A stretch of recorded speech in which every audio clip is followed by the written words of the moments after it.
ਧੰਨ ਵਾਹਿਗੁਰੂ ਜੀਓ। ਗੌੜੀ ਕਬੀਰ ਜੀ ਜਿਹੇ ਮੁਖ ਪਾਂਚੋ ਅੰਮ੍ਰਿਤ ਖਾਏ, ਤੇਹ ਮੁਖ ਦੇਖਤ ਲੂਕਟ ਲਾਏ। ਇਕ ਦੁਖ ਰਾਮ ਰਾਏ ਕਾਟੋ ਮੇਰਾ, ਅਗਨ ਦਹੈ ਅਰ ਗਰਭ ਬਸੇਰਾ। ਰਹਾ ਕਾਇਆ ਬਿਗੂਤੀ ਬਹੁ ਬਿਦ ਭਾਂਤੀ, ਕੋ ਜਾਰੇ ਕੋ ਗਾਡਲੇ ਮਾਟੀ।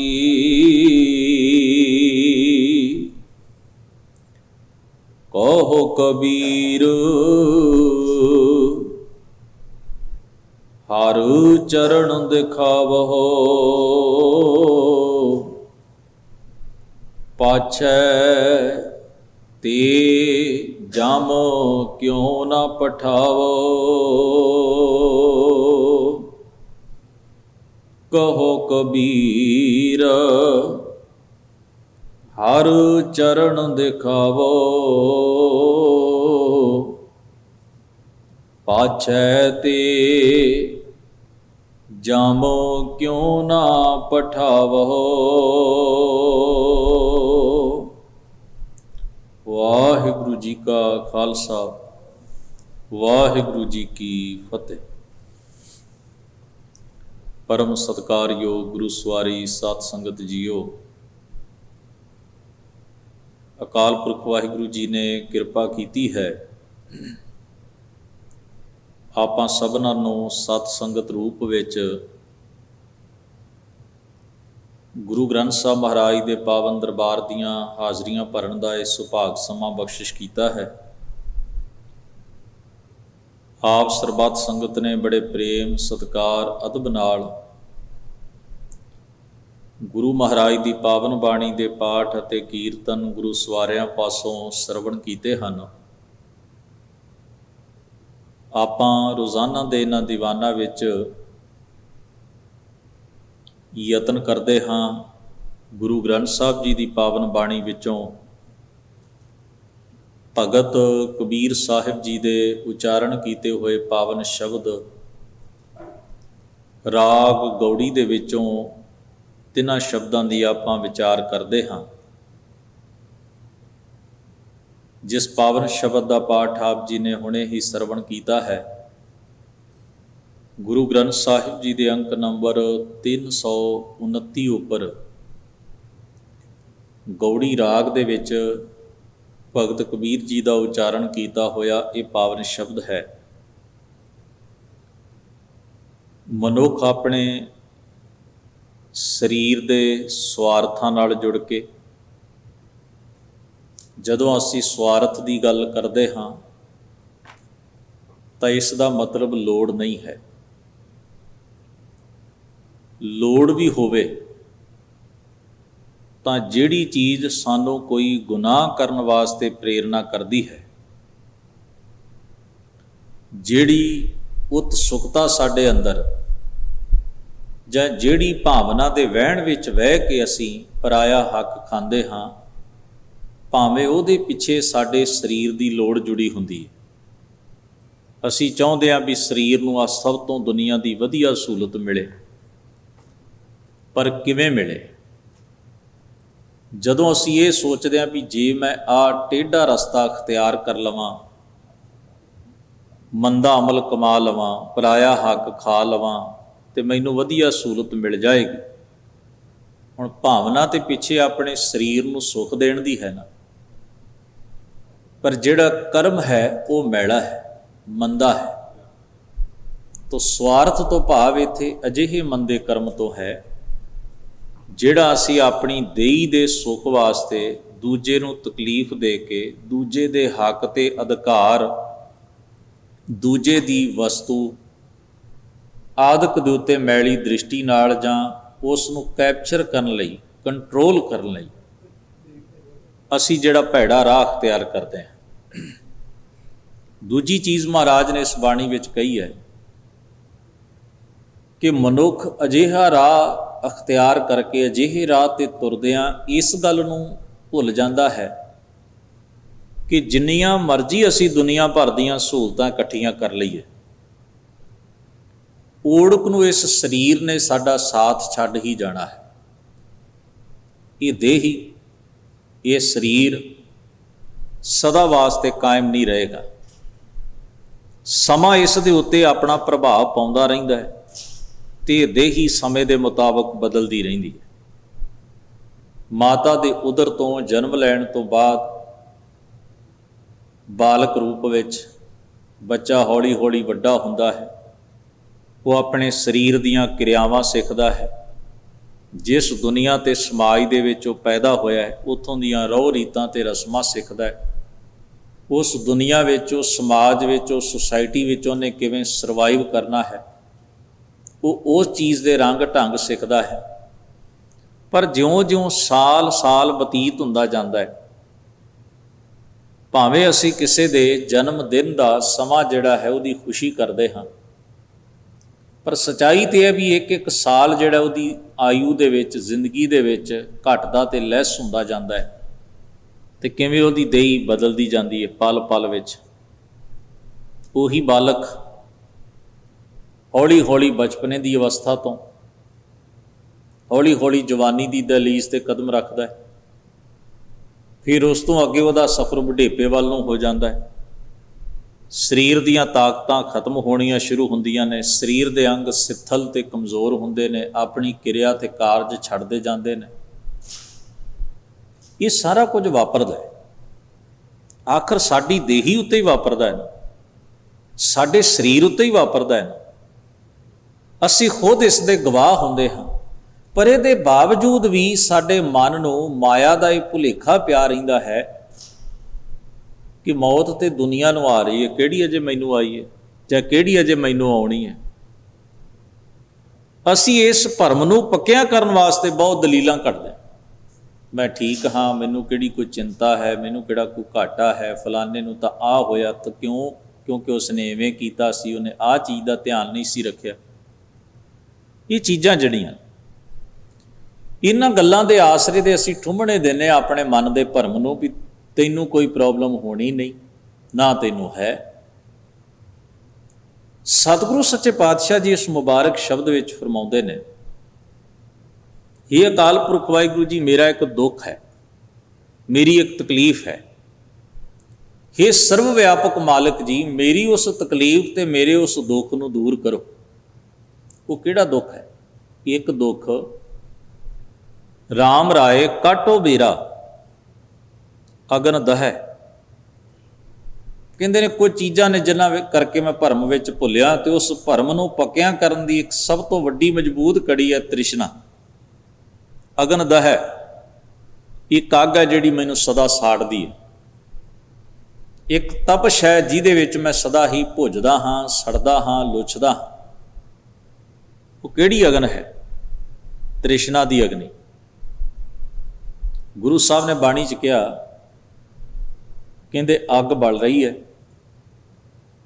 ਇੱਕ ਮਨੁੱਖ ਨੇ ਕਿਹਾ ਵੀ ਇਸ ਅੱਗ ਨੂੰ ਬੁਝਾਉਣਾ ਹੈ ਤੇ ਇਹਦੇ 'ਤੇ ਪਾਣੀ ਪਾ ਦਿਓ। ਦੂਜੇ ਨੇ ਕਿਹਾ ਨਹੀਂ, ਇਸ ਵਿੱਚ ਲੱਕੜਾਂ ਹੋਰ ਪਾ ਦਿਓ। ਜਦੋਂ ਅੱਗ ਰੱਜ ਜਾਏਗੀ, ਤ੍ਰਿਪਤ ਹੋ ਜਾਏਗੀ, ਆਪੇ ਬੁੱਝ ਜਾਏਗੀ। ਬੰਦਾ ਵੀ ਤਿਵੇਂ ਕਰਦਾ, ਜਦੋਂ ਉਹਦਾ ਢਿੱਡ ਭਰ ਜਾਏ ਤੇ ਉਹ ਖਾਣਾ ਛੱਡ ਦਿੰਦਾ। ਜਦੋਂ ਉਹਦਾ ਮਨ ਉਕਤਾ ਜਾਏ ਤੇ ਉਹ ਵੇਖਣਾ ਛੱਡ ਦਿੰਦਾ, ਬੋਲਣਾ ਛੱਡ ਦਿੰਦਾ। ਜੋ ਵੀ ਜਿਹੜੇ ਕੰਮ ਤੋਂ ਸਾਡਾ ਮਨ ਭਰ ਜਾਂਦਾ, ਅਸੀਂ ਉੱਧਰੋਂ ਮੋੜਾ ਕੱਟ ਲਈ। ਉਹਨੇ ਸੋਚਿਆ ਅੱਗ ਵੀ ਇਸੇ ਤਰ੍ਹਾਂ ਦੀ ਹੈ। ਜਿਹਨੇ ਕਿਹਾ ਸੀ ਪਾਣੀ ਪਾ ਕੇ ਅੱਗ ਬੁਝਾਈ ਜਾ ਸਕਦੀ ਹੈ ਸੌਖੀ, ਉਹਦੇ ਨਾਲੋਂ ਦੂਜੇ ਨੇ ਦਲੀਲ ਦਿੱਤੀ ਨੇ ਇਹਦੇ 'ਚ ਲੱਕੜਾਂ ਹੋਰ ਪਾ ਦਿਓ, ਜਦੋਂ ਰੱਜ ਜਾਏਗੀ ਤੇ ਬੁੱਝ ਜਾਏਗੀ। ਉਹ ਜਿੰਨੀਆਂ ਲੱਕੜਾਂ ਸੁੱਟਦਾ ਗਿਆ, ਅੱਗ ਓਨੀ ਉੱਚੀ ਬਲਦੀ ਗਈ। ਭਾਵੇਂ ਸਾਰੇ ਦਾ ਸਾਰਾ ਜੰਗਲ ਜਾਂ ਦੁਨੀਆ ਦੀ ਸਾਰੀ ਬਨਸਪਤੀ ਦੀਆਂ ਲੱਕੜਾਂ ਕੱਟ ਕੇ ਵੀ ਉਸ ਅੱਗ ਵਿੱਚ ਤੁਸੀਂ ਸੁੱਟ ਦਿਓ, ਰੱਜੇਗੀ ਨਹੀਂ। ਉਹਦੇ ਲਈ ਜਿੰਨਾ ਬਾਲਣ ਪਾਓ ਨਹੀਂ ਥੋੜ੍ਹਾ। ਹਰ ਚੀਜ਼ ਨੂੰ ਸਾੜ ਕੇ ਉਹ ਸਵਾਹ ਕਰਦੀ ਜਾਂਦੀ ਏ, ਪਰ ਉਹ ਘੜੀ ਨਹੀਂ ਆਉਂਦੀ ਜਦੋਂ ਰੱਜ ਜਾਏ ਅੱਗ ਤੇ ਬੁਝ ਜਾਏ। ਗੁਰੂ ਸਾਹਿਬ ਨੇ ਬਾਣੀ 'ਚ ਫਰਮਾਇਆ, ਵਿਖਿਆ ਮੈਂ ਕਿਨਹੀ ਤ੍ਰਿਪਤ ਨਾ ਪਾਈ। ਵਿਖਿਆ ਦਾ ਅਰਥ ਇੱਥੇ ਵਾਸ਼ਨਾ ਹੈ। ਤ੍ਰਿਸ਼ਨਾ ਕਾਹਦੀ ਹੁੰਦੀ ਹੈ ਬੰਦੇ ਨੂੰ? ਵਾਸ਼ਨਾ ਦੀ। ਮੰਨ ਲਓ ਬੰਦੇ ਦਾ ਢਿੱਡ ਭਰ ਗਿਆ, ਜ਼ਰੂਰਤ ਨਹੀਂ ਹੈ ਇਸ ਤੋਂ ਵਧੇਕ ਖਾਣ ਦੀ, ਪਰ ਚਸਕਾ ਜਿਹੜਾ ਉਹ ਬੰਦੇ ਨੂੰ ਪ੍ਰੇਰਦਾ ਵੀ ਨਹੀਂ, ਜਾਂ ਜਿਹੜੀ ਚੀਜ਼ ਸਾਡੇ ਸਰੀਰ ਲਈ ਫਿਜ਼ੀਕਲੀ ਨੁਕਸਾਨਦੇਹ ਹੈ, ਆਪਾਂ ਨੂੰ ਪਤਾ ਹੁੰਦਾ ਵੀ ਇਹ ਚੀਜ਼ ਮੇਰੇ ਸਰੀਰ ਨੂੰ ਸੂਟ ਨਹੀਂ ਕਰਦੀ, ਇਹ ਮੈਨੂੰ ਤੰਗ ਕਰੇਗੀ, ਪਰ ਮਨੁੱਖ ਦੇ ਅੰਦਰ ਦੀ ਲਾਲਸਾ ਕਹਿੰਦੀ ਨਹੀਂ, ਇਹਦਾ ਵੀ ਸਵਾਦ ਵੇਖ ਲੈਣਾ ਚਾਹੀਦਾ। ਹੁਣ ਪਤਾ ਹੈ ਵੀ ਇਹਦਾ ਰਿਐਕਸ਼ਨ ਗਲਤ ਹੋਏਗਾ, ਪਰ ਚਸਕਾ ਮਜਬੂਰ ਕਰਦਾ ਤੇ ਬੰਦਾ ਉਹ ਚੀਜ਼, ਭਾਵੇਂ ਬਾਅਦ 'ਚ ਉਹਨੂੰ ਲੰਮਾ ਸਮਾਂ ਤਕਲੀਫ ਭੋਗਣੀ ਪੈਂਦੀ, ਭਾਵੇਂ ਸਰੀਰ ਨੂੰ ਬਹੁਤ ਵੱਡੀ ਮੁਸ਼ਕਿਲ ਵਿੱਚੋਂ ਗੁਜ਼ਰਨਾ ਪੈਂਦਾ, ਪਰ ਕਿਹੜੀ ਚੀਜ਼ ਹੈ? ਮੈਂ ਉਦਾਹਰਣ ਦੇ ਰਿਹਾ ਵੀ ਕਿਹੜੀ ਚੀਜ਼ ਹੈ। ਇਹ ਜਾਣਦਿਆਂ ਹੋਇਆਂ ਵੀ ਇਹ ਚੀਜ਼ ਨੁਕਸਾਨ ਕਰੇਗੀ ਮੇਰਾ, ਇਹ ਜਾਣਦਿਆਂ ਵੀ ਇਸ ਤੋਂ ਬਾਅਦ ਮੈਨੂੰ ਤਕਲੀਫ ਹੋਵੇਗੀ, ਮੈਨੂੰ ਦੁੱਖ ਹੋਵੇਗਾ, ਫਿਰ ਵੀ ਅਸੀਂ ਉਸ ਚੀਜ਼ ਨੂੰ ਟੇਸਟ ਕਰਨ ਲਈ ਜਾਂ ਉਸ ਚੀਜ਼ ਨੂੰ ਖਾਣ ਵਾਸਤੇ ਆਪਣੇ ਆਪ ਨੂੰ ਰੋਕ ਨਹੀਂ ਸਕੇ। ਉਹ ਕਿਹੜੀ ਚੀਜ਼ ਹੈ ਜਿਹੜੀ ਸਾਨੂੰ ਉਸ ਪਾਸੇ ਨੂੰ ਲਿਜਾਂਦੀ? ਉਸੇ ਨੂੰ ਤਾਂ ਮਹਾਰਾਜ ਨੇ ਤ੍ਰਿਸ਼ਨਾ ਕਿਹਾ। ਉਸ ਵਾਦੀ ਦਾ ਨਾਂ, ਉਸ ਸੁਭਾਅ ਦਾ ਨਾਂ, ਉਹ ਜਿਹੜੀ ਅੰਦਰ ਖਿੱਚ ਹੈ ਉਸ ਚੀਜ਼ ਦੇ ਪ੍ਰਤੀ, ਉਸੇ ਚੀਜ਼ ਦਾ ਨਾਮ ਹੀ ਲੋਭ ਹੈ, ਤ੍ਰਿਸ਼ਨਾ ਹੈ। ਉਸੇ ਚੀਜ਼ ਨੂੰ ਹਜ਼ੂਰ ਨੇ ਵਾਸ਼ਨਾ ਕਿਹਾ, ਜਿਹੜੀ ਸਾਨੂੰ ਉਸ ਪਾਸੇ, ਇਹ ਜਾਣਦਿਆਂ ਵੀ ਇਹਦਾ ਰਿਜ਼ਲਟ ਕੀ ਹੈ, ਇਹ ਜਾਣਦਿਆਂ ਵੀ ਇਹਦੀ ਲੋੜ ਨਹੀਂ, ਮੈਨੂੰ ਲੋੜ ਵੀ ਨਹੀਂ ਸੀ, ਰਿਜ਼ਲਟ ਵੀ ਮਾੜਾ ਸੀ, ਫਿਰ ਵੀ ਬੰਦਾ ਉੱਧਰ ਚਲਿਆ ਗਿਆ। ਹੁਣ ਇਹ ਖੇਡ ਮਨ 'ਚ ਵਾਪਰਦੀ ਹੈ ਕਿ ਤਨ ਤੇ ਨਹੀਂ, ਮਨ 'ਚ ਵਾਪਰਦੀ। ਇਹ ਸਾਰੀਆਂ ਚੀਜ਼ਾਂ ਜਿਹੜੀਆਂ ਨੇ ਮਨ ਵਿੱਚ ਵਾਪਰਦੀਆਂ, ਅੰਦਰ ਵਾਪਰਦੀਆਂ, ਪਰ ਮਨੁੱਖ ਆਪਣੇ ਅੰਦਰ ਪ੍ਰਤੀ ਇੰਨਾ ਅਵੇਅਰ ਹੈ ਹੀ ਨਹੀਂ, ਇੰਨਾ ਸੁਚੇਤ ਹੈ ਹੀ ਨਹੀਂ, ਨਾ ਹੀ ਉਹਦੇ ਕੋਲ ਸਮਾਂ ਹੈ ਆਪਣੇ ਆਪ ਨੂੰ ਜਾਣਨ ਦਾ। ਇਸ ਵਾਸਤੇ ਗਰੀਬ ਨਵਾਜ ਕਹਿੰਦੇ ਵੀ ਉਹ ਚੀਜ਼ ਜਿਹੜੀ ਉਸ ਨੂੰ ਵਿਖਿਆ ਮੈਂ ਕਿਨਹੀ ਤ੍ਰਿਪਤ ਨਾ ਪਾਈ। ਵਿਖਿਆ ਦਾ ਅਰਥ ਹੈ ਉਹ ਵਾਸ਼ਨਾ ਜਿਹੜੀ ਕੁਰਾਹ ਪਾਦਾ, ਤ੍ਰਿਪਤੀ ਨਹੀਂ ਹੈ ਉਹਦੇ 'ਚ, ਸੈਟਿਸਫੈਕਸ਼ਨ ਨਹੀਂ ਹੈ। ਇੱਕ ਜਗ੍ਹਾ ਤੋਂ ਦੂਜੀ ਜਗ੍ਹਾ, ਦੂਜੀ ਜਗ੍ਹਾ ਤੋਂ ਤੀਜੀ ਜਗ੍ਹਾ, ਮਨ ਦੀ ਭਟਕਣਾ ਲਗਾਤਾਰ ਇਸ ਤਰ੍ਹਾਂ ਬਣੀ। ਜੋ ਹੈ ਉਹਦੇ ਵਿੱਚ ਖੁਸ਼ ਨਹੀਂ ਹੈ, ਜੋ ਨਹੀਂ ਹੈ ਉਸ ਚੀਜ਼ ਦੀ ਉਤਸੁਕਤਾ ਦੇ ਵਿੱਚ ਸਦਾ ਹੀ ਭਰਮਦਾ ਤੇ ਭਟਕਦਾ ਹੈ। ਇਸ ਵਾਸਤੇ ਨਾ ਜ਼ਿੰਦਗੀ ਦੀ ਡਿਸਟਰਬੈਂਸ ਦਾ,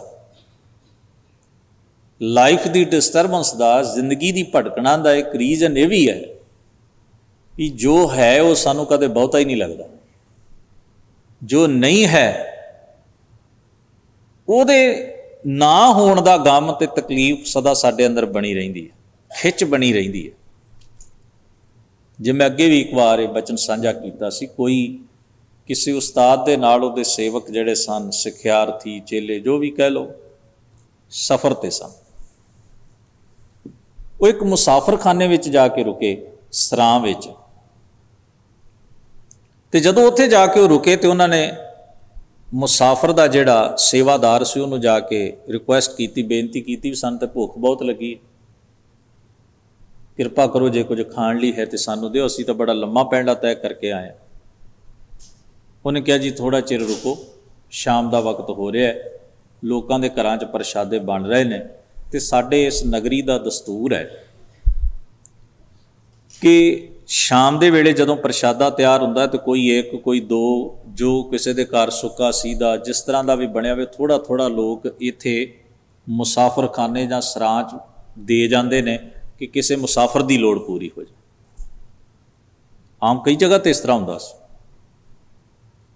ਤੇ ਜਦੋਂ ਉਹ ਲੋਕ ਦੇ ਜਾਣਗੇ ਪ੍ਰਸ਼ਾਦਾ ਤੇ ਆਪਾਂ ਵੰਡ ਕੇ ਛਕ ਲਵਾਂਗੇ। ਇਵੇਂ ਹੀ ਹੋਇਆ, ਕਿਸੇ ਘਰੋਂ 2 ਤਾਜ਼ੇ ਪ੍ਰਸ਼ਾਦੇ ਆਏ, ਕਿਸੇ ਘਰੋਂ 2 ਆਏ, ਕਿਸੇ ਘਰੋਂ 3 ਆਏ, ਕਿਸੇ ਨੇ ਥੋੜ੍ਹੀ ਸਬਜ਼ੀ ਭੇਜੀ, ਕਿਸੇ ਨੇ ਅਚਾਰ ਭੇਜਿਆ, ਕਿਸੇ ਨੇ ਤਾਜ਼ੇ ਨਾ ਭੇਜੇ, ਬੇਹੇ ਪ੍ਰਸ਼ਾਦੇ ਭੇਜ ਦਿੱਤੇ ਵੀ ਸਵੇਰ ਦੇ ਨੇ, ਚਲੋ ਅਸੀਂ ਨਹੀਂ ਖਾਣੇ ਤੇ ਕੋਈ ਖਾ ਲਏਗਾ। ਜੋ ਵੀ ਸੀ, ਜਿਸ ਕੋਲ ਜਿੰਨਾ ਮਯਸਰ, ਜੋ ਅਗਲਾ ਦੇਣਾ ਚਾਹੁੰਦਾ ਉਹਨੇ ਉਹ ਭੇਜ ਦਿੱਤਾ। ਹੁਣ ਜਦੋਂ ਉਹ ਸੇਵਾਦਾਰ ਨੇ ਆਖਿਆ ਸਰਾਂ ਦੇ ਨੇ ਕਿ ਸਾਰੇ ਭਾਈ ਪੰਗਤ ਲਾ ਲਓ, ਤੇ ਮੈਂ ਇੱਕੇ ਰਾਹੀਂ ਸਾਰਿਆਂ ਨੂੰ ਵਰਤਾ ਦਿਆਂ, ਜੋ ਜੋ ਕਿਸੇ ਨੂੰ ਵੰਡਿਆ ਆਉਂਦਾ, ਲੋੜ ਪੂਰੀ ਕਰਨੀ ਹੈ। ਉਹ ਜਿਹੜਾ ਉਸਤਾਦ ਸੀ ਉਹਨੇ ਆਪਣੇ ਚੇਲੇ ਨੂੰ ਆਖਿਆ, ਸਿੱਖਿਆਰਥੀ ਨੂੰ ਆਖਿਆ ਵੀ ਇਹ ਇਕੱਲਾ ਹੈ, ਤੂੰ ਇਹਦੇ ਨਾਲ ਲੱਗ ਤੇ ਵਰਤਾ ਦੇ, ਸਾਰਿਆਂ ਨੂੰ ਛੇਤੀ ਵਰਤ ਜਾਏਗਾ। ਹੁਣ ਉਹ ਵਰਤਾਉਣ ਲੱਗ ਪਏ, ਸਾਰਿਆਂ ਨੂੰ ਪ੍ਰਸ਼ਾਦੇ, ਦਾਲ ਸਬਜ਼ੀ ਜੋ ਜੋ ਸੀ ਸਾਰਾ ਮਿਲਿਆ, ਮਗਰ ਉਹ 2 ਬੇਹੇ ਪ੍ਰਸ਼ਾਦੇ ਬਚ ਗਏ, ਇਕੱਲੇ 2 ਪ੍ਰਸ਼ਾਦੇ, ਉਹ ਵੀ ਬੇਹੇ, ਸਵੇਰ ਦੇ ਕਿਸੇ ਨੇ ਭੇਜ ਦਿੱਤੇ ਸਨ, ਕਿਸੇ ਦੇ ਕੰਮ ਆਉਣਗੇ।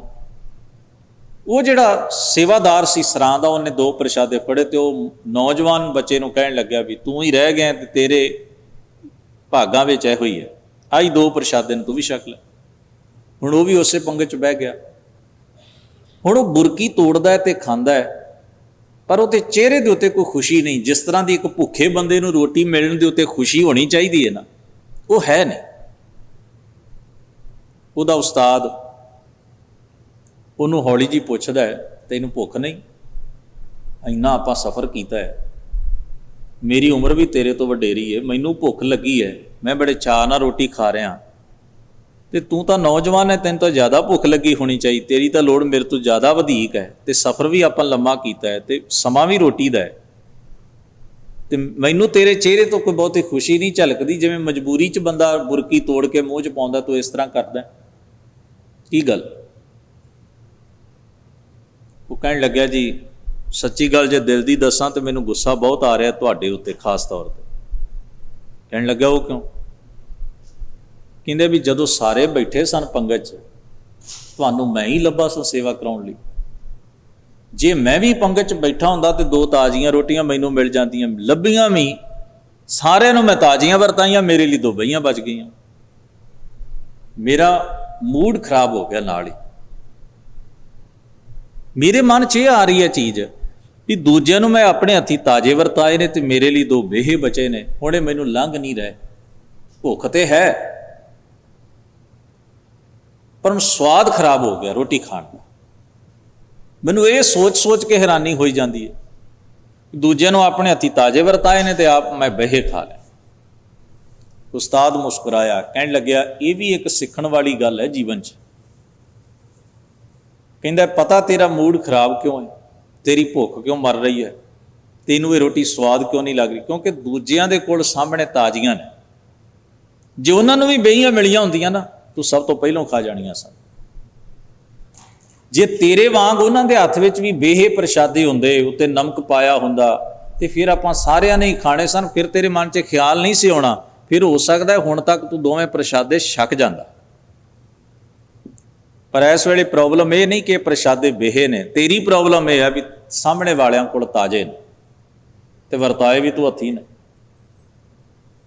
ਤੇਰੇ ਮਨ ਦੀ ਮੁਸ਼ਕਲ ਇਹ ਬਣੀ ਹੋਈ, ਜੋ ਤੇਰੇ ਕੋਲ ਹੈ ਉਹਦੇ ਵਿੱਚ ਰਾਜ਼ੀ ਤੇ ਸਬਰ ਨਾ ਹੋਣ ਦਾ ਕਾਰਨ ਸਾਹਮਣੇ ਵਾਲੇ ਬੰਦੇ ਨੇ। ਮੰਨ ਲੈ ਜੇ ਇਹਨਾਂ ਕੋਲ ਇੱਕ ਬੇਹਾ ਪ੍ਰਸ਼ਾਦਾ ਹੁੰਦਾ, ਤੇਰੇ ਕੋਲ 2 ਬੇਹੇ ਪ੍ਰਸ਼ਾਦੇ ਹੁੰਦੇ, ਤੂੰ ਤਾਂ ਵੀ ਜ਼ਿਆਦਾ ਖੁਸ਼ ਹੋਣਾ ਸੀ ਬੇਹੇ ਪ੍ਰਸ਼ਾਦੇ ਲੈ ਕੇ ਵੀ, ਕਿਉਂਕਿ ਸਾਹਮਣੇ ਵਾਲਿਆਂ ਕੋਲ ਇੱਕ। ਯਾਨੀ ਕਿ ਕਈ ਵਾਰ ਮਨੁੱਖ ਨੂੰ ਆਪਣੇ ਕੋਲ ਜੋ ਹੈ ਉਹਦੀ ਖੁਸ਼ੀ ਘੱਟ ਹੁੰਦੀ ਹੈ, ਦੂਜੇ ਕੋਲ ਜੋ ਵਧੀਕ ਹੈ ਉਹਦਾ ਦੁੱਖ ਜ਼ਿਆਦਾ। ਮਨੁੱਖ ਦੇ ਅੰਦਰ ਦੁੱਖਾਂ ਦਾ ਇਹ ਵੀ ਰੀਜ਼ਨ ਹੈ, ਜੀਵਨ ਵਿੱਚ ਭਟਕੇ ਹੋਣ ਦਾ ਇਹ ਵੀ ਇੱਕ ਕਾਰਨ, ਮਨ ਕਰਕੇ ਦੁਖੀ ਹੋਣ ਦਾ ਇਹ ਵੀ ਇੱਕ ਤਰੀਕਾ ਹੈ। ਪਰ ਮਨੁੱਖ ਆਪਣੇ ਮਨ ਦੇ ਇੰਨੇ ਸੁਭਾਵਾਂ ਨੂੰ ਬੁੱਝਦਾ ਨਹੀਂ। ਕਈ ਵਾਰ ਸਾਡਾ ਰੀਜ਼ਨ ਤੇ ਇਹ ਹੁੰਦਾ ਹੈ, ਕਾਰਨ ਤੇ ਇਹ ਹੁੰਦਾ ਹੈ, ਤੇ ਅਸੀਂ ਤਥਾਗਤ ਸਿਆਣਿਆਂ ਨੂੰ ਪੁੱਛਦੇ ਜੀ ਸਾਡੇ ਮਨ ਨੂੰ ਸ਼ਾਂਤੀ ਨਹੀਂ ਮਿਲਦੀ। ਸੁਭਾਅ ਤੇਰਾ ਅਵੈੜਾ ਹੈ, ਆਪਣੇ ਮਨ ਦੀ ਤਸਵੀਰ ਬਦਲ। ਕਿਸੇ ਨੂੰ ਕੀ ਪੁੱਛਦਾ ਹੈ, ਰੋਗ ਤਾਂ ਤੇਰੇ ਅੰਦਰ ਹੈ। ਕੋਈ ਜੇ ਤੈਨੂੰ ਧਾਗੇ ਬੰਨ ਵੀ ਦੇਵੇਗਾ, ਪਾਣੀ ਨੂੰ ਫੂਕ ਮਾਰ ਕੇ ਦੇ ਵੀ, ਤੇਰਾ ਕੀ ਬਣਨਾ? ਇਹਦੇ ਨਾਲ ਤੈਨੂੰ ਕੀ ਹੋਣਾ ਹੈ? ਤੇਰੇ ਅੰਦਰ ਜਿਹੜਾ ਰੋਗ ਹੈ ਉਹਨੂੰ ਦੂਰ ਕਰ, ਖੁਦ ਵਿੱਚ ਰਾਜ਼ੀ ਰਹਿਣਾ ਸਿੱਖ ਵੀ ਜੋ ਅਵੇਲੇਬਲ ਹੈ ਉਹ ਸਭ ਤੋਂ ਵਧੀਆ, ਉਸ ਤੋਂ ਵਧੀਆ ਨਹੀਂ ਹੋ ਸਕਦਾ। ਜੇ ਭੁੱਖ ਦੇ ਤਾਂ ਇਤਹੀ ਰਾਜਾਂ ਦੁੱਖ ਵਿੱਚ ਸੂਖ ਮਨਾਏ।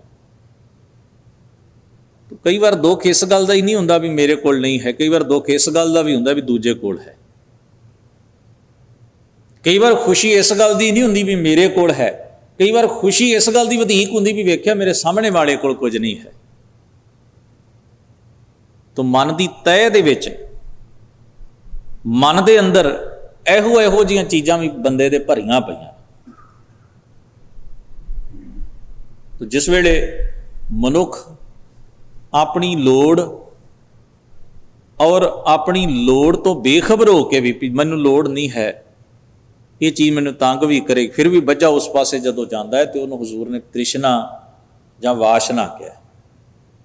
ਇਹ ਅੱਗ ਹੈ, ਹਜ਼ੂਰ ਕਹਿੰਦੇ ਨੇ, ਕਦੇ ਬੁਝਦੀ ਨਹੀਂ। ਸਾਰੀ ਦੁਨੀਆ ਦੇ ਪਦਾਰਥ ਵੀ ਜੇ ਸੁੱਟ ਦਿਓ, ਹਰ ਬੰਦਾ ਆਪਣੀ ਬਲੀ ਵੀ ਦਿੰਦਾ ਜਾਏ ਨਾ ਤੇਰੀ ਖੁਸ਼ੀ ਲਈ, ਤੂੰ ਤਾਂ ਵੀ ਖੁਸ਼ ਨਹੀਂ ਹੋ ਸਕਦਾ, ਤੂੰ ਤਾਂ ਵੀ ਖੁਸ਼ ਨਹੀਂ ਹੋ ਸਕਦਾ।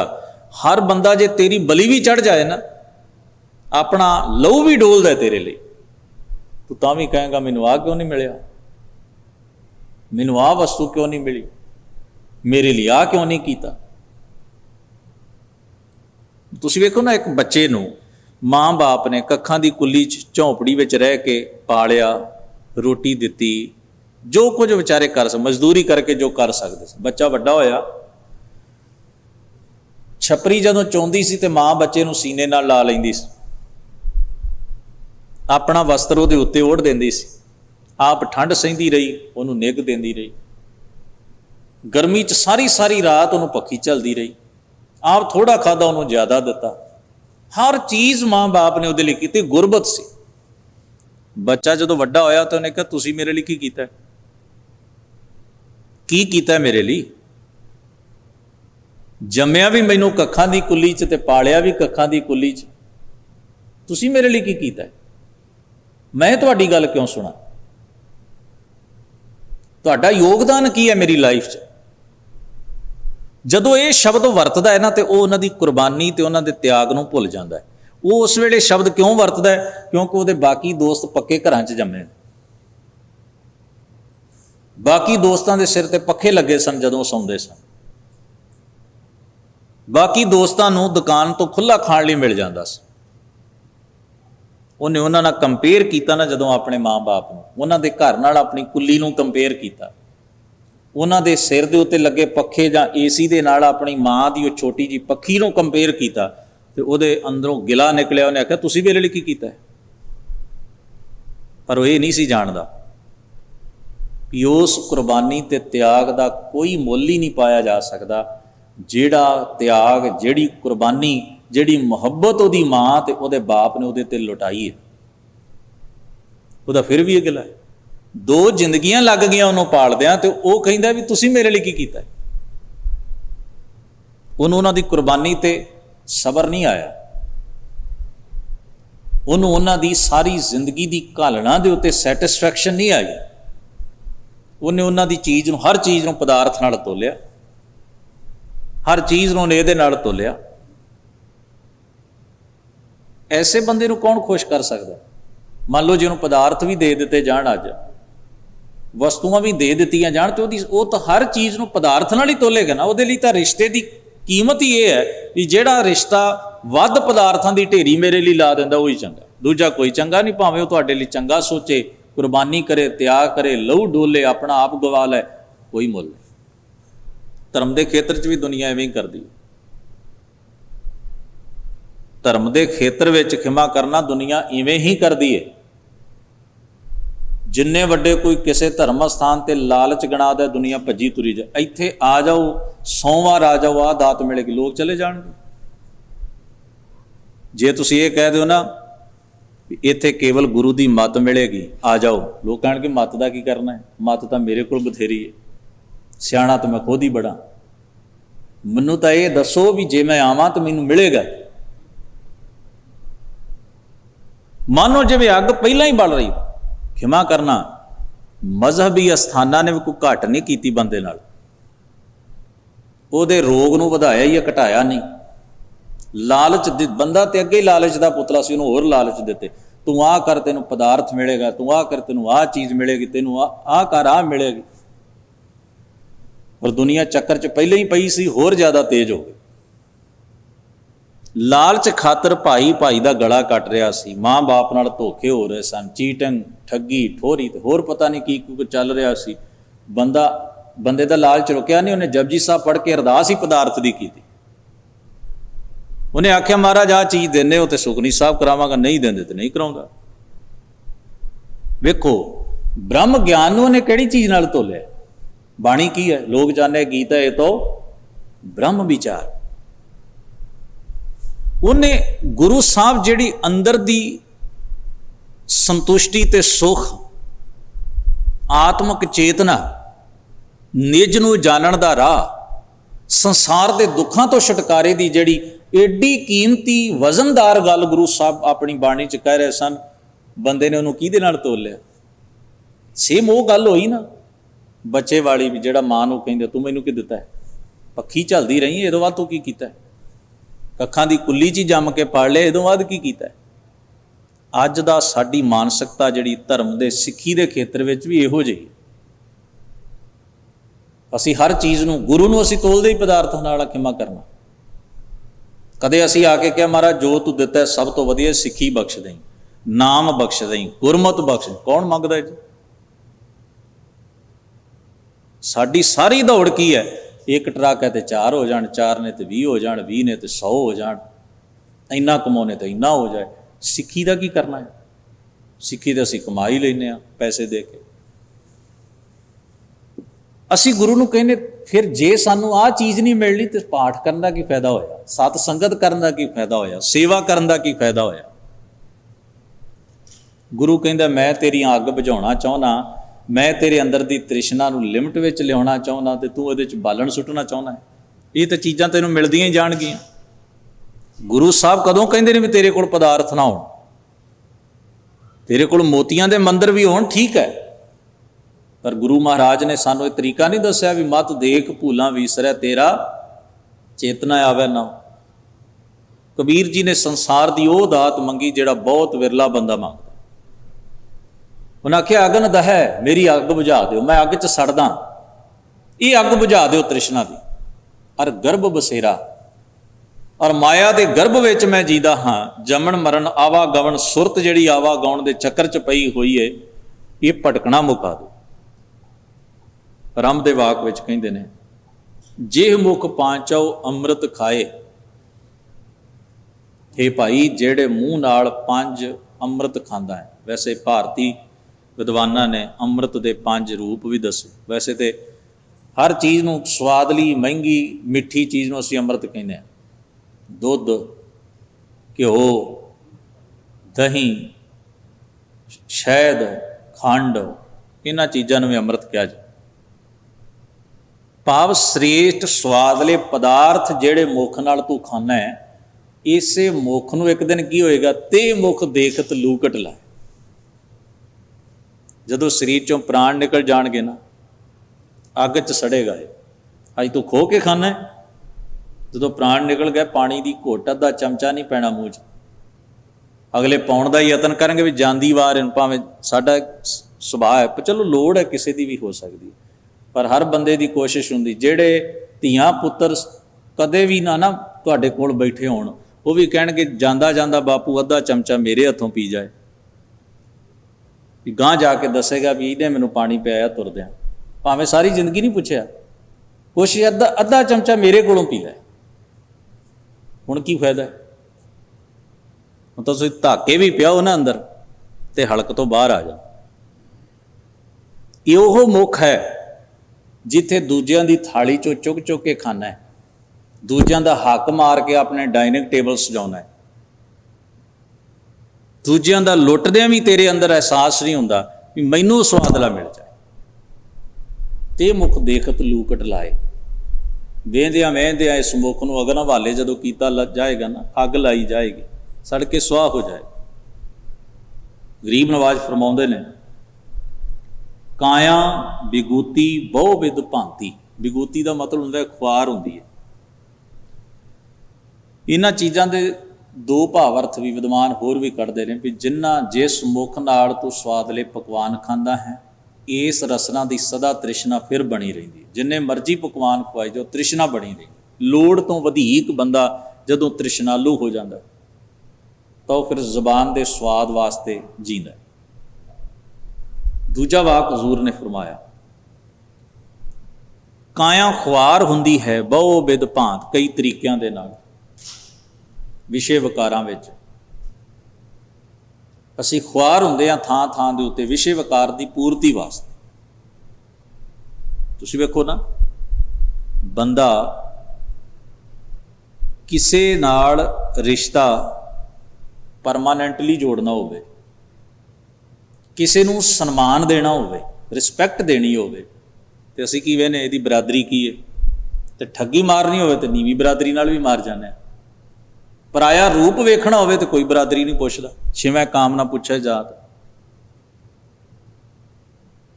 ਹੁਣ ਇਹਦਾ ਮਤਲਬ ਵਾਸ਼ਨਾ ਵਿੱਚ ਬੰਦਾ ਕੋਈ ਤਜੀਬ ਨਹੀਂ ਰੱਖਦਾ, ਤੇ ਵੈਸੇ ਉਹਦੇ ਤਜੀਬ ਦੇ ਬੜੇ ਸਟਰਕਚਰ ਬਣੇ ਹੋਏ। ਤੂੰ ਗਰੀਬ ਨਵਾਜ ਮਹਾਰਾਜ ਕਹਿੰਦੇ ਨੇ, ਕਾਇਆ ਨੂੰ ਤੂੰ ਖੁਆਰ ਕਰਦਾ ਹੈ ਥਾਂ ਥਾਂ ਦੇ ਉੱਤੇ ਵਿਸ਼ੇ ਵਿਕਾਰਾਂ ਦੇ ਚਸਕਿਆਂ 'ਚ ਪਾ ਕੇ, ਪਰ ਅਖੀਰ ਨੂੰ ਕੀ ਹੁੰਦਾ ਜਦੋਂ ਸਰੀਰ 'ਚੋਂ ਪ੍ਰਾਣ ਨਿਕਲਦੇ ਨੇ, ਕੋਈ ਜਾ ਰਿਹਾ, ਕੋਈ ਗੱਡ ਲੈ ਮਾਟੀ, ਕੋਈ ਇਹਨੂੰ ਅੱਗ ਹਵਾਲੇ ਕਰਕੇ ਸਾੜ ਦਿੰਦਾ, ਕੋਈ ਮਿੱਟੀ 'ਚ ਗੱਡ ਦਿੰਦਾ, ਜ਼ਮੀਨ ਦੇ ਵਿੱਚ, ਕਬਰ ਦੇ ਵਿੱਚ। ਫਿਰ ਅਖੀਰ ਤੇ ਹਜ਼ੂਰ ਫਰਮਾਉਂਦੇ ਨੇ, ਕਹੋ ਕਬੀਰ ਹਰ ਚਰਨ ਦਿਖਾਵੋ। ਮੈਂ ਤਾਂ ਇੱਕੋ ਹੀ ਬੇਨਤੀ ਕਰਦਾ, ਕਬੀਰ ਜੀ ਮਹਾਰਾਜ ਕਹਿੰਦੇ, ਹੇ ਵਾਹਿਗੁਰੂ ਅਕਾਲ ਪੁਰਖ ਜੀ, ਆਪਣੇ ਚਰਨਾਂ ਦੀ, ਆਪਣੀ ਸ਼ਰਨਾਗਤ ਦੀ ਦ੍ਰਿਸ਼ਟੀ ਬਖਸ਼ੋ, ਆਪਣੀ ਸ਼ਰਨ ਪੈਣ ਦਾ ਰਾਹ ਬਖਸ਼ੋ। ਮੈਂ ਆਪਣੀ ਹਉਮੈ ਨੂੰ ਤਿਆਗ ਕੇ ਤੇ ਤੁਹਾਡੀ ਸ਼ਰਨ ਵਿੱਚ ਆ ਜਾਵਾਂ, ਤੁਹਾਡੇ ਸਾਹਮਣੇ ਨਿਉ ਜਾਵਾਂ, ਤੁਹਾਡੇ ਸਾਹਮਣੇ ਝੁਕ ਜਾਵਾਂ, ਤੁਹਾਡੇ ਪਿਆਰ ਤੇ ਮੁਹੱਬਤ ਵਿੱਚ ਜੀਵਾਂ। ਪਾਛੈ ਤੇ ਜਮ ਕਿਉਂ ਨਾ ਪਠਾਓ। ਇਸ ਪੰਕਤੀ ਵਿੱਚ ਉਹਨਾਂ ਨੇ ਇੱਕ ਬੇਪਰਵਾਹੀ ਦਰਸਾਈ। ਦੁਨੀਆ ਡਰਦੀ ਹੈ ਜਮ ਤੋਂ, ਦੁਨੀਆ ਡਰਦੀ ਹੈ ਚਿੱਤਰਗੁਪਤ ਤੋਂ, ਅਸੀਂ ਸਾਰੇ ਡਰਦੇ ਵੀ ਬਹੁਤ ਹਾਂ ਪਰ ਕੰਮ ਵੀ ਨਹੀਂ ਬਦਲਦੇ ਆਪਣੇ। ਜਦੋਂ ਕੋਈ ਸਾਡੇ ਨਾਲ ਧੱਕਾ ਕਰਦਾ ਅਸੀਂ ਕਹਿੰਦੇ ਹੋ ਕਿਉਂ ਤੂੰ ਲੇਖਾ ਦੇਣਾ, ਇਸ ਤਰ੍ਹਾਂ ਨਾ ਕਰ। ਜਦੋਂ ਆਪ ਕਰਨਾ ਹੋਵੇ ਉਦੋਂ ਜਮਰਾਜ ਦਾ ਚੇਤਾ ਹੀ ਭੁੱਲ ਜਾਂਦਾ ਵੀ ਹੈਗਾ ਹੈ, ਉਦੋਂ ਸਾਨੂੰ ਲੱਗਦਾ ਵੀ ਛੁੱਟੀ ਚਲਾ ਗਿਆ ਹੋਣਾ। ਚਿੱਤਰਗੁਪਤ ਦੀ ਕਹਾਣੀ, ਧਰਮਰਾਜ ਦੀ ਗੱਲ, ਨਰਕ ਤੇ ਸਵਰਗ ਦਾ ਚੱਕਰ ਕੇਵਲ ਦੂਜੇ ਨੂੰ ਡਰਾਉਣ ਲਈ ਹੈ। ਜਦੋਂ ਖੁਦ ਆਪਣਾ ਅਮਲ ਬਦਲਣਾ, ਉਦੋਂ ਨਾ ਚਿੱਤਰਗੁਪਤ ਦਾ ਚੇਤਾ ਰਹਿੰਦਾ ਵੀ ਖੋਰੇ ਕੋਈ ਲਿਖਦਾ ਕਿ ਨਹੀਂ ਲਿਖਦਾ। ਉਦੋਂ ਸਾਨੂੰ ਚਿੱਤਰਗੁਪਤ ਵੀ ਅਨਪੜ੍ਹ ਲੱਗਣ ਲੱਗ ਜਾਂਦਾ, ਇਹਨੂੰ ਕਿਹੜਾ ਲਿਖਣਾ ਹੁੰਦਾ। ਉਦੋਂ ਧਰਮਰਾਜ ਵੀ ਛੁੱਟੀ ਗਿਆ ਹੁੰਦਾ। ਉਦੋਂ ਅਸੀਂ ਕਹਿੰਦੇ ਕਿਹੜਾ ਨਰਕ, ਕਿਹੜਾ ਸਵਰਗ। ਗੁਰੂ ਸਾਹਿਬ ਕਹਿੰਦੇ ਮੈਂ ਤੈਨੂੰ ਇਹਨਾਂ ਭਰਮਾਂ ਚੋਂ ਹੀ ਕੱਢ ਲੈਣਾ। ਤੂੰ ਖੁਦ ਨੂੰ ਹੀ ਵੇਖੇ ਤੇ ਖੁਦ ਨੂੰ ਹੀ ਜਵਾਬ ਦੇਵੇਂ, ਆਪਣੀ ਆਤਮਾ ਦੀ ਆਵਾਜ਼ ਸੁਣੇ ਔਰ ਅੰਦਰ ਬੈਠੇ ਹੋਏ ਪਰਮੇਸ਼ਰ ਅਕਾਲ ਪੁਰਖ ਵਾਹਿਗੁਰੂ ਦੇ ਸਨਮੁਖ ਰਵੇਂ। ਤੈਨੂੰ ਕਿਸੇ ਅਜਿਹੇ ਮਸਲੇ ਦੀ ਲੋੜ ਹੀ ਨਾ ਪਵੇ। ਤੂੰ ਇੱਥੇ ਬੇਪਰਵਾਹੀ ਹੈ, ਜਿਵੇਂ ਭਗਤ ਰਵਿਦਾਸ ਜੀ ਮਹਾਰਾਜ ਨੇ ਕਿਹਾ ਨਾ, ਉਰਵਾਰ ਪਾਰ ਕੇ ਦਾਨੀਆਂ ਲਿਖ ਲਿਓ ਆਲ ਪਤਾਲ, ਮੋਏ ਜਮ ਡਾਂਡਣ ਲੱਗੀ ਤਜੀਲੇ ਸਰਬ ਜੰਜਾਲ। ਉਹ ਕਹਿੰਦੇ ਵਾਹਿਗੁਰੂ ਮਗਰੋਂ ਭਾਵੇਂ ਜਾਮੀ ਦੁਨੀਆ ਕਹਿੰਦੀ ਏ, ਉਹ ਕਹਿੰਦੇ ਨੇ ਭਾਵੇਂ ਜਾਮੀ ਭੇਜ ਦੇ, ਮੈਨੂੰ ਨਹੀਂ ਪਰਵਾਹ, ਮੈਨੂੰ ਤਾਂ ਤੇਰੀ ਪਰਵਾਹ। ਇਸ ਵਾਸਤੇ ਆਪਣੀ ਸ਼ਰਨ ਵਿੱਚ ਪੈਣ ਦੀ ਜੁਗਤ ਬਖਸ਼। ਮੈਨੂੰ ਜਮਾਂ ਦੀ ਬੇਪਰਵਾਹੀ ਹੈ, ਮੈਨੂੰ ਕਿਸੇ ਚੀਜ਼ ਦਾ ਖੌਫ ਨਹੀਂ, ਮੈਨੂੰ ਇੱਕੋ ਹੀ ਡਰ ਹੈ, ਮੇਰੀ ਸਾਂਝ ਹੀ ਅਕਾਲ ਪੁਰਖ ਵਾਹਿਗੁਰੂ ਤੇਰੀ ਯਾਦ ਨਾਲੋਂ ਨਾ ਟੁੱਟ ਜਾਏ। ਸਾਹਿਬ ਕਿਰਪਾ ਕਰਨ। ਮਹਾਰਾਜ ਦਾ ਇਹ ਪਾਵਨ ਵਾਕ ਸਾਡੇ ਸਭਨਾਂ ਦੇ ਮਨ ਹਿਰਦਿਆਂ ਵਿੱਚ ਵਸੇ। ਪਾਤਸ਼ਾਹ ਹੋਈਆਂ ਭੁੱਲਾਂ ਚੁੱਕਾਂ ਦੀ ਖਿਮਾ ਬਖਸ਼ਣ। ਆਪ ਸਭਨਾਂ ਦਾ ਧੰਨਵਾਦ। ਅਦਬ ਸਹਿਤ ਗੁਰੂ ਫਤਿਹ ਨਾਲ ਸਾਂਝ ਬਣਾਓ ਜੀ। ਵਾਹਿਗੁਰੂ ਜੀ ਕਾ ਖਾਲਸਾ, ਵਾਹਿਗੁਰੂ ਜੀ ਕੀ ਫਤਿਹ।